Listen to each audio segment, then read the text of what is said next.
Hello, welcome to the second lecture of unit 3। यहाँ पे आप एग्जैक्ट डिफरेंशिएशन देखने वाले हो। तो एग्जैक्ट डिफरेंशिएशन क्या होता है, जैसे अगर आपके पास कोई एक फंक्शन है f जो कि वेक्टर फंक्शन है, f1, f2, f3 ij के फॉर्म में दिया हुआ है, ठीक है। तो अब ये जो डिफरेंशियल फॉर्म है, अगर इसको एग्जैक्ट कहना है, ठीक है, इसको अगर हमें एग्जैक्ट कहना है, तो अगर इसे एग्जैक्ट करना है तो वहां पे क्या होगा, उस रीजन में एक स्केलर फंक्शन एग्जिस्ट करेगा, एक स्केलर फंक्शन एग्जिस्ट करेगा इस तरीके से कि आप उस फंक्शन को जो है वो डी फाई के फॉर्म में रिप्रेजेंट कर पाओगे। यानी ये जो वेक्टर फंक्शन है उसको आप एक in terms of a scalar function D phi express कर पाओगे। तब हम क्या कहेंगे कि हमारा फंक्शन जो है, हमारा डिफरेंशियल जो है वो क्या है, एग्जैक्ट है। कौन सा डिफरेंशिएशन, ये जो डिफरेंशियल है उसको अगर आप डी फाई के फॉर्म में एक्सप्रेस कर पाओगे तब आप क्या कहोगे कि आपका जो डिफरेंशियल है वो क्या है, एग्जैक्ट है करके, ठीक है। लेट एफ, ये आपको दिया हुआ है, the differential form is called exact. ये जो फॉर्म है इसे हम एग्जैक्ट कब कहेंगे, in some region of space if there is a scalar field phi such that ये जो टोटल फंक्शन जो है वो डी फाई के बराबर रही, तब हम क्या कहेंगे कि हमारा जो डिफरेंशियल है वो क्या है, एग्जैक्ट है करके, ठीक है। नोट क्या दिया हुआ है, necessary and sufficient condition that the function is exact is that curl of F is equal to 0। यानी ये सबसे इजी तरीका है कि आप कोई भी फंक्शन को एग्जैक्ट प्रूफ कर सकते हो। अगर आपने curl of F equal to 0 proof कर दिया तो दैट मीन्स कि आपका फंक्शन जो है वो क्या है, एग्जैक्ट है, ठीक है। जैसे यहाँ पे दिया हुआ है वेरीफाई, ये जो फंक्शन दिया हुआ है is an exact differential function. ये जो फंक्शन है वो एग्जैक्ट डिफरेंशियल है या नहीं आपको बताना है, और अगर है एग्जैक्ट तो आपको फाई का वैल्यू निकालना है। तो सबसे पहले आप ये देखो कि ये जो फंक्शन है वो एग्जैक्ट है या नहीं। तो एग्जैक्ट है या नहीं ये निकालने के लिए आप क्या करोगे, कर्ल ऑफ एफ का वैल्यू निकालोगे। कर्ल ऑफ एफ का वैल्यू निकाल के देखोगे, I J K del L X del del Y del del Z, ठीक है। आई का वैल्यू लिखो, जे का वैल्यू और के का वैल्यू, ये डिटरमिनेंट को सॉल्व करो। ये वैल्यू आपको 0 आती है, दैट मीन्स कि आपका जो फंक्शन है वो क्या है, फंक्शन जो है वो क्या है, एग्जैक्ट है। अब आप क्या कर रहे हो, scalar function phi find out कर रहे हो, क्योंकि यहाँ पे ये बोला है ना, अगर आपका फंक्शन एग्जैक्ट है तो फाइंड फाई, तो आप scalar function phi find out करोगे, ठीक है। दैट मीन्स कि आपको ये फंक्शन जो है डी फाई का वैल्यू निकालना है। तो यानी आप क्या लिख सकते हो, D phi is equal to f1 dx plus f2 dy plus f3 dz। ये f1 f2 f3 वैल्यू लिखा, dx dy dz लिखा, ठीक है। तो अब इसको ना थोड़ा सा रीअरेंज करोगे। कैसा रीअरेंज करोगे, देखो ये y dx एक जगह लिखो प्लस x dy जो है, x dy एक साथ लिखो, ठीक है। z dx एक साथ लिखो, z dx एक साथ लिखा तो x dz एक साथ लिखो, ठीक है। यानी यहाँ से ये जो वैल्यू आप उसको क्या लिख सकते हो, dxz लिख सकते हो। सिमिलरली z dy एक साथ लिखा तो y dz एक साथ लिखा, तो यानी ये जो वैल्यू है इसे आप कैसे लिख सकते हो, z dy लिख सकते हो, डी ऑफ जेड वाई लिख सकते हो। ये जो फंक्शन है इसे आप डी ऑफ एक्स जेड लिख सकते हो। अब इन तीनों के साथ में आपने डी कॉमन आउट निकाल लिया तो X Y plus Y Z plus X Z, यानी डिफरेंशिएशन हटाने के लिए आप इंटीग्रेशन करोगे तो आपका फाई फंक्शन क्या आ रहा है, यही वैल्यू आ रही है, प्लस उसमें सी आ रहा है। सी जो है वो क्या है, कांस्टेंट ऑफ इंटीग्रेशन। तो यानी इस तरीके से आपका जो स्केलर फंक्शन फाई है वो आपने कैलकुलेट किया, ठीक है। इसकी हेल्प से इस तरीके से आपने स्केलर फंक्शन फाई कैलकुलेट किया, ठीक है। ये आपका यहाँ पे एग्जैक्ट डिफरेंशिएशन का छोटा सा इंट्रोडक्शन टॉपिक खत्म होता है। नेक्स्ट टॉपिक है आपका लाइन इंटीग्रेशन। लाइन इंटीग्रेशन में आप यहाँ पे क्या देखोगे कि फंक्शन का इंटीग्रेशन जो है अलोंग द लाइन अगर आप करते हो तो वैल्यूज आपको क्या क्या मिल सकती है। जैसे यहाँ पे देखिए आपको क्या दिया हुआ है, अगर आपको लाइन इंटीग्रेशन करना है तो आप क्या करोगे, एक पहले तो वेक्टर फंक्शन कंसिडर करोगे, ठीक है। वेक्टर फंक्शन कंसिडर करोगे और वो फंक्शन जो है वेक्टर फंक्शन कहाँ पे कंसिडर करोगे, एक कर्व पे कंसिडर करोगे, r is equal to R of T. इस कर्व पे आपने वेक्टर फंक्शन कंसिडर किया, ठीक है। ये है हमारा वेक्टर फंक्शन। अब ये जो वेक्टर फंक्शन है इस कर्व पे दिया हुआ है, इसका आप क्या लोगे, टेंजेंट लोगे, टेंजेंट एट पॉइंट pt लोगे, ठीक है। तो दैट मीन्स आपने क्या किया, आपने वेक्टर फंक्शन कंसिडर किया, उस वेक्टर फंक्शन पे एक टेंजेंट ड्रॉ किया, और अभी टेंजेंट ड्रॉ करने के बाद आप क्या कर रहे हो, लाइन इंटीग्रल जो है वो कैलकुलेट कर रहे हो। तो वो जो लाइन इंटीग्रल आप कैलकुलेट कर रहे हो अलोंग द पाथ सी जो है वो क्या रहेगा, integration over C F dot D R. इस तरीके से ये जो फंक्शन डॉट dr का वैल्यू आप लोगे विद द इंटीग्रेशन पार्ट, आपको क्या देगा, लाइन इंटीग्रल देगा। ठीक है, जैसे एक एग्जांपल से वो क्लियर होगा। अगर आपके पास कोई एक फंक्शन दिया हुआ है और आपको क्या निकालने बोल रहा है, एफ डॉट dr निकालने बोल रहा है। ठीक है, एफ डॉट dr निकालने बोल रहा है फ्रॉम 0 to 1, यानी xyz 0 to xyz 1 along the path x equal to T, y equal to T square, z equal to T cube. यहाँ पे आपको x, y और z का भी वैल्यू दिया हुआ है। ठीक है, तो आपको इसको इवेलुएट करना है। तो सबसे पहले एंड पॉइंट आपके दिए हुए path of integration a and b। देखिए यहाँ पे ये जो वैल्यू है उसे आप a मानिए, ये जो वैल्यू दूसरी है उसको आप b मानिए। ठीक है, और जो आपको पाथ दिया हुआ है उसको वैल्यू लिखिए, x is equal to T, Y equal to T square, z equal to T cube. इस तरीके से आपने वैल्यू लिखा। ठीक है, अब ये वैल्यू लिखने के बाद आप क्या कर रहे हो, आप वैल्यू लिखने के बाद x, y, z का वैल्यू कंपेयर कर रहे हो। यानी देखिए जहां पे x का वैल्यू 0 है, t भी 0 रहेगा एट पॉइंट a। हाँ, y का वैल्यू क्या है, 0 है, y का वैल्यू 0 है यानी टी स्क्वायर 0, z का वैल्यू 0 यानी टी क्यूब 0, यानी at point a t equal to 0 है। ठीक है, और एट पॉइंट b के लिए क्या है, 1 equal to T, 1 equal to T square, 1 equal to T cube. ये x, y, z का वैल्यू बराबर यहाँ पे पुट कीजिए 1 1 1, तो यानी आप यहाँ पे क्या देखोगे, t इक्वल टू 1 है। तो यानी at point a t equal to 0 and at point b t equal to 1। ठीक है, तो यानी आपका जो पाथ ऑफ इंटीग्रेशन जो है वो कहाँ से कहाँ हो गया t इक्वल टू 0 से t इक्वल टू 1 हो गया। ठीक है, आपको क्या कैलकुलेट करना है, एफ डॉट dr कैलकुलेट करना है। एफ डॉट dr यानी आप फंक्शन f1 लिखो, आपका फंक्शन जो है i का कंपोनेंट फंक्शन का, j का कंपोनेंट फंक्शन का, k का कंपोनेंट, dx dy dz आपने लिखा। अब आप एफ डॉट dr कैलकुलेट कर रहे हो, यानी इसको dx लिखो, इस प्लस ये वैल्यू फंक्शन विथ dy, ये वैल्यू फंक्शन विथ dz। ठीक है, क्योंकि i का i के साथ मल्टीप्लीकेशन होके प्लस साइन आता है, j का j के साथ मल्टीप्लाई होके प्लस साइन आता है, k का k के साथ मल्टीप्लाई करके प्लस साइन आता है। ठीक है, तो आपको यहाँ पे क्या दिया हुआ है, पाथ दिया हुआ है for x is equal to T, Y equal to T square, z equal to T cube. तो दैट मीन्स जहां पे भी x है वहां पे t पुट करो, y है वहां पे टी स्क्वायर पुट करो, z है वहां पे टी क्यूब पुट करो। ठीक है, यहाँ से आप क्या देखोगे कि ये जो dx है वो यहाँ पे क्या है, dt आएगा, dy है वो क्या आएगा, 2t dt आएगा, dz है वो क्या आएगा, 3t स्क्वायर dt आएगा। इस तरीके से आप dx का वैल्यू, dy का वैल्यू, dz का वैल्यू पुट करो। अब ये पुट करने के बाद अब करस्पॉन्डिंग मल्टीप्लाई करके dt निकालो। ठीक है, अब ये F dot dr in terms of dt निकलेगा, तो आप क्या करोगे, इंटीग्रेट करोगे, integrate over c F dot dr। ठीक है, क्योंकि आपको इंटीग्रेशन एफ डॉट dr ही निकालना था ना, तो इंटीग्रेट करोगे 0 से 1, क्योंकि हमारा function totally t equal to 0 to t equal to 1 move किया है, फंक्शन एज इट इज लिखा dt। अब ये इंटीग्रेशन सॉल्व करके वैल्यू जो है वो आप क्या निकालोगे, एफ डॉट dr का वैल्यू 5। ठीक है, यानी इस तरीके से आपको F dot dr along the path c जो है वो कैलकुलेट करना है। ठीक है, नेक्स्ट फंक्शन आपको सेम दिया हुआ है 0 0 से 1 1 1 तक।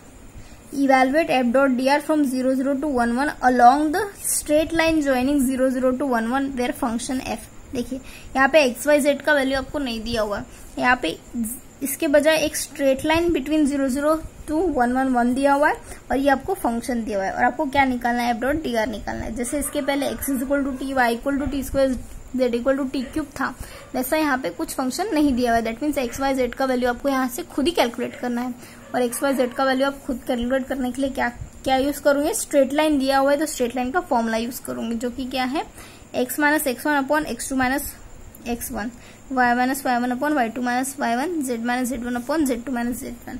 यानी इस तरीके से आप जो है वो वैल्यू कैलकुलेट करोगे x y और z की इन टर्म्स ऑफ पैरामीटर t। ठीक है, तो सबसे पहले the equation of straight line joining, देखिए स्ट्रेट लाइन किस में, 0 0 0 में और 1 1 1 में।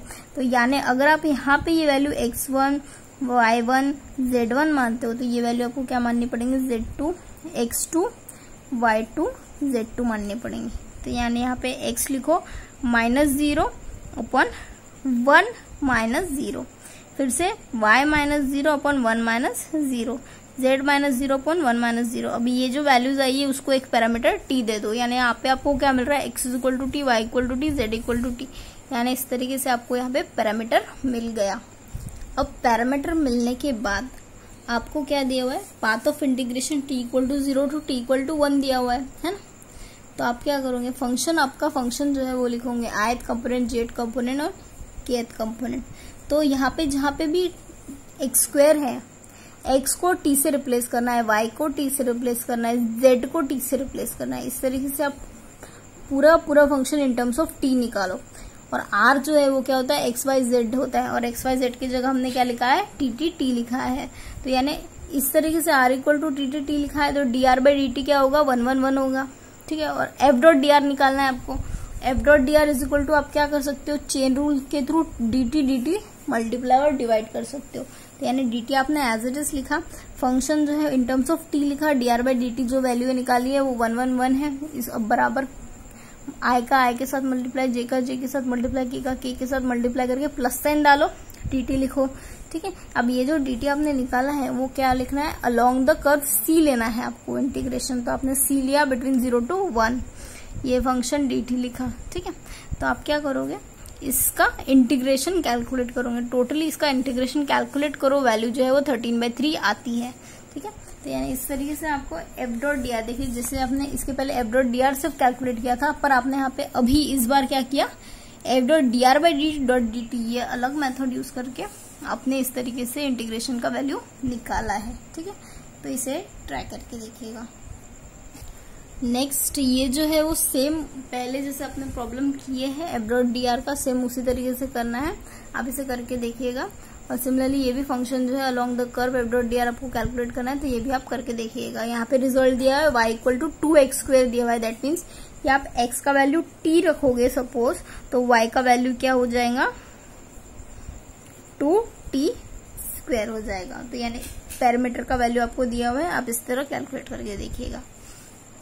नेक्स्ट टॉपिक था हमारा वर्क डन बाय फोर्स, ठीक है। वर्क डन बाय फोर्स कैसे कैलकुलेट करते हैं, एफ डॉट डी आर, जैसे आपने लाइन इंटीग्रल इसके पहले F dot D are calculate किया था, सेम आपको उसी तरीके से वर्क डन जो है वो एफ डॉट डी आर से कैलकुलेट करना है, ठीक है। When a force F act on a particle, the total work done in displacing along the path C is given by W is equal to integration F dot dr, यानी F dot dr is equal to का integration जब आप करते हो तो आपको यहाँ पे टोटल वर्क डन मिलता है, ठीक है। यहाँ पे आपको एक एग्जाम्पल दिया है जिससे ये चीज और क्लियर हो जाएगी, ठीक है। जैसे यहाँ पे दिया हुआ है find the total work done in moving a particle in a force field given by the force, यहाँ पे फोर्स दिया हुआ है और कर्व के वैल्यूज दिए हुए हैं, from t equal to 0 to t equal to 1 दिया हुआ। तो टोटल वर्क डन आप एफ डॉट डी आर, ये आपको पता है, function x is equal to T square plus 1 दिया है, y इक्वल टू t दिया है, z equal to t cube दिया हुआ है। फंक्शन आपने इन टर्म्स ऑफ आई जे के लिखा, तो यहाँ पे जहाँ पे भी x है वहां पे टी स्क्वायर प्लस 1 लिखो, y जहाँ पे है वहां पे t लिखो, z जहाँ पे है वहां पे t क्यूब लिखो।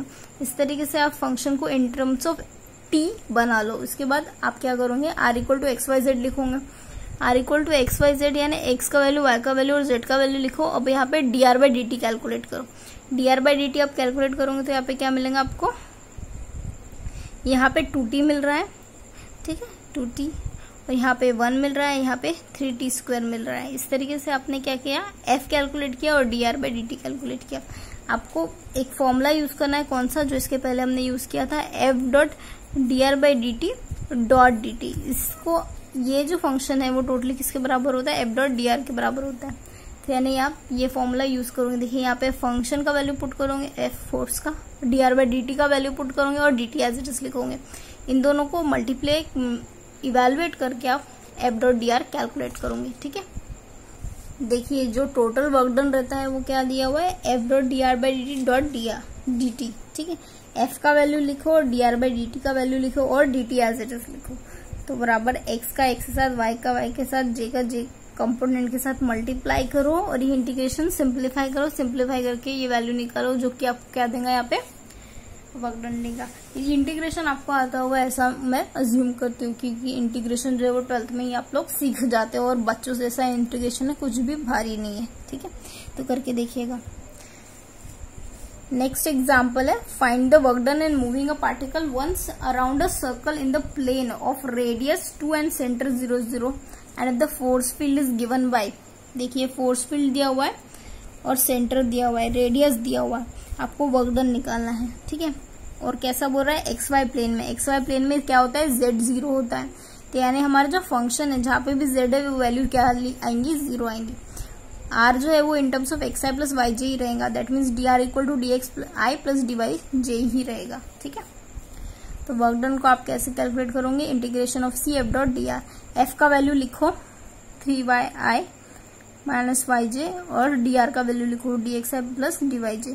इसको कैलकुलेट करो बराबर आई का आई के साथ मल्टीप्लाई, वाई का वाई के साथ मल्टीप्लाई, सॉरी जे का जे के साथ, तो यानी ये वैल्यू आपकी आई हुई है। पर यहाँ पे क्या बोल रहा है ये, ऑफ रेडियस 2 एंड सेंटर 0 0, तो दैट मीन्स कि आपको यहाँ पे क्या करना है, पोलार कोऑर्डिनेट्स जो है वो यूज करने हैं।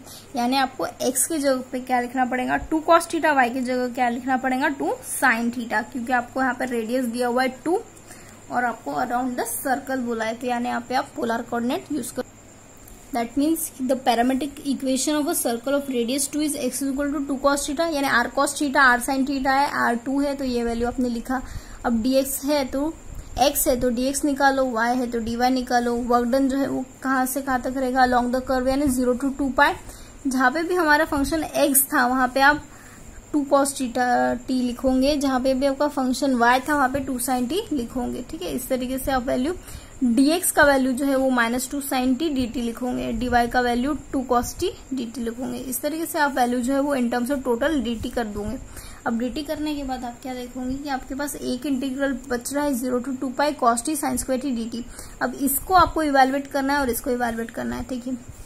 यहाँ पे अगर आप sin t is equal to u रखते हो तो cos t dt is equal to क्या हो जाएगा, du, यानी sin की जगह आपने u स्क्वायर लिखा, sin की जगह u है तो sin स्क्वायर t की जगह u स्क्वायर आएगा, cos t की जगह क्या आएगा, cos t dt की जगह क्या आएगा, du आ जाएगा, तो यानी ये क्या हो गया, u³/3 हो गया, ठीक है। तो दैट मीन्स कि ये जो इंटीग्रल है उसकी जगह आप क्या लिख सकते हो, sin³ t/3, ये वैल्यू 0 to 2 पाई आएगा। और ये जो इंटीग्रल है सिमिलर, जैसे यहाँ पे आप sin³ आया था वैसे यहाँ पे क्या आएगा, sin² t/2 आएगा, ठीक है। तो यहाँ पे आप देखोगे कि sin 2 पाई 0 होता है, sin 0 0 होता है, तो यानी ये टोटल वैल्यू 0 - 0 यानी ये 0 ही आ रहा है, यानी इस तरीके से वर्क डन जो है इस केस में क्या आ रहा है, टोटल 0 आ रहा है, ठीक है। नेक्स्ट दिया हुआ है, find the work done moving a particle from parabola y² equal to x in the xy plane. यानी यहाँ पे आपको x की जगह t लेना है, y² की जगह y की जगह t ले लो, x की जगह क्या आएगा, t² आ जाएगा। पैरामीटर आपको मिल गया, ठीक है। ये फंक्शन दिया हुआ है यहाँ पे अलोंग xy प्लेन बोल रहा है, xy प्लेन यानी z इक्वल टू 0, तो यानी z का कंपोनेंट यहाँ पे 0 आना चाहिए। जब आप f.dr कैलकुलेट करोगे तो यहाँ पे z का कंपोनेंट 0 आ रहा है, ये टोटली इसके साथ मल्टीप्लाई होकर आपको 0 मिलेगा, सिर्फ dx बचेगा और dy बचेगा, यानी इस तरीके से आपका ये फंक्शन आएगा, ठीक है। अब यहाँ पे क्या दिया हुआ है कि आपका जो इक्वेशन है वो पैरामेट्रिक इक्वेशन ऑफ पैराबोला है, यानी y इक्वल टू x² दिया हुआ है, तो y इक्वल टू x² दिया हुआ है तो आप क्या करोगे, y के लिए एक t पुट करो, x की जगह t² पुट करो, और यहाँ पे आपको क्या दिया हुआ है कि आपका फंक्शन जो है वो 0 0 से 1 1 तक वेरी कर रहा है, 0 0 से 1 1 तक वेरी कर रहा है, यानी t वेरी कर रहा है 0 से लेके 1 तक। अगर आपने y इक्वल टू t लिया है तो यहाँ से आप क्या लिख सकते हो, यहाँ से आप dy निकाल सकते हो, ठीक है। और आपका इक्वेशन क्या है एक्चुअल में, y² is equal to x है, तो यानी y के जगह जब आपने t लिया तो x की जगह पे क्या आएगा, इसको अगर आपने t माना तो y की जगह क्या आएगा, सॉरी x की जगह क्या आएगा, t² आएगा। अब यहाँ से आप dx निकाल सकते हो, यहाँ से आप dy निकाल सकते हो। आपका जो ओरिजिनल फंक्शन है जहाँ पे भी x है वहां पे आप क्या पुट करोगे, t² पुट करोगे, जहाँ पे भी y है वहां पे क्या पुट करोगे, t पुट करोगे, और dx की जगह पे ये वैल्यू पुट करोगे, dy की जगह dt पुट करोगे, इंटीग्रेशन को इवेलुएट करोगे, सॉल्व करोगे, इंटीग्रेशन को सॉल्व करके आपको ये वैल्यू जो है वो वर्क डन की मिलेगी, ठीक है। तो आप ये करके देखिएगा, सिंपल सा इंटीग्रेशन है, आना चाहिए, ठीक है। 2-3 छोटे छोटे पॉइंट्स है। कंजर्वेटिव फील्ड हम किसे कहते हैं, कंसिडर वेक्टर फील्ड f इन सम रीजन d। अब ये जो वेक्टर फील्ड है उसको हम कंजर्वेटिव कब कहते हैं, अगर हमारा कर्ल इक्वल टू 0 है तो हम क्या कहेंगे, उसको कंजर्वेटिव कहेंगे, ठीक है।